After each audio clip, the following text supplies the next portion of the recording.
Hello guys, আসসালামু আলাইকুম। কি অবস্থা সবার, কেমন আছেন সবাই? আশা করি অনেক অনেক বেশি ভালো আছেন। Welcome to Kazi Manik YouTube channel and Facebook page. অনেকদিন পর সবাইকার একটা নতুন ব্লগে স্বাগতম। আজকের ব্লগটা হচ্ছে আমার বাইকের দ্বিতীয় ফ্রি সার্ভিস করতে যাচ্ছি। আর বাইকটা বের করার পরেই বাইকে অনেক ধুলাবালু ছিল। আজ কয়েকদিন জানেন যে আমাদের এদিকে অনেক বৃষ্টি হচ্ছে, তো এই জন্য আর কি বাইকটা বের করা হয় না। এখন বাইকটা বের করে পরিষ্কার করছি, আর একটু ধুলাবালু পড়ে গেছে। আর বাইকে একটা প্রবলেম হয়েছে, যেটা হচ্ছে গিয়ারটা অনেক হার্ড। আর একটা শর্ট ভিডিও দেখছিলেন হয়তোবা যে খারাপ একটা পাম্প থেকে তেল নেওয়ার কারণে বাইকটা রিস্টার্ট হচ্ছিল না। যাই হোক, গ্যারেজে স্টার্ট দেওয়ার পরে এখন অনেক দম নেই। তাই এই দুইটা প্রবলেমের জন্য আজকে সার্ভিস করাইতে যাচ্ছি। যদিও আমার এটা দ্বিতীয় ফ্রি সার্ভিস, এই জন্য যাচ্ছি ফরিদপুরে। তো চলুন যাওয়া যাক। তো যাওয়ার আগে প্রতিদিনের মতো আমার বাইকটা সকালে 2 মিনিটের মতো স্টার্ট দিয়ে রাখি, যাতে ইঞ্জিন অয়েল নিচে থেকে উপরে ওঠে। তো এই নিয়ম আমি মেনটেন করি। নিজের শরীরের যত্ন না নিলেও বাইকের যত্ন ঠিকই নেই। তো 2 মিনিট অপেক্ষা করার পর তারপর আমি বাইকটা রানিং করি, কারণ 2 মিনিট স্টার্ট দিয়ে রাখলে বাইকটা ভালো হয়। তো এটা আমি আমার সবগুলো বাইকেই করছি। তো এখন ফরিদপুর যাই, তো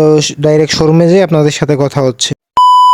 তো বাড়ি থেকে বেরোনোর পরেই আমার বাইকে তেল ছিল না। প্রথমে পাম্পে যাই, পাম্পে যেয়ে তেল টুক নেই। তো তেল নেওয়ার পরে ডাইরেক্ট শোরুমে যাই, আপনাদের সাথে কথা হচ্ছে।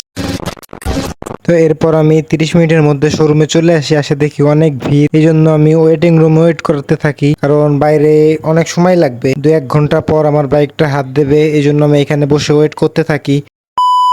2 ঘন্টা পর আমার বাইকটাতে হাত দেয়। হাত দেওয়ার পরে ট্যাঙ্কের মধ্যে পানি গেছিল কোনোভাবে, সেই পানি যাওয়ার কারণে বাইকে দম নিত। তো ট্যাঙ্কিটা পরিষ্কার করে দেয়। এরপর বাইকের সব তেল নামানোর পরে যে পানি থাকে, ওই পানি যাওয়ার পানি গেছে হচ্ছে যে উপরে একটা পাইপ থাকে, ওই পাইপটা বন্ধ ছিল, এই জন্য আর কি এই পাইপের মধ্য দিয়ে যে কোনো ভাবে গেছে। যাওয়ার পরে ট্যাঙ্কের মধ্যে পানি জমছে, এই জন্য বাইকে দম নিত। এরপর গিয়ারের স্প্রিংটা চেঞ্জ করে গিয়ারটা একদম স্মুথ করলো। তারপর বাইকের যে বেসিক সার্ভিস গুলো থাকে সেগুলো করা হলো। তো আর দুঃখের সাথে বলতেছি যে আমার ফোনে চার্জ ছিল না, এই জন্য আর ভিডিও করতে পারি নাই, ডাইরেক্ট বাড়ি চলে আইছি। তো সবাইকে দুঃখ প্রকাশ করে ভিডিওটা এই পর্যন্তই শেষ করছি। Thanks for watching this video. If you like this video, don't forget share and subscribe. যারা যারা ফেসবুক পেজ থেকে দেখছেন অবশ্যই পেজটাকে ফলো দেবেন। তো আল্লাহ হাফেজ।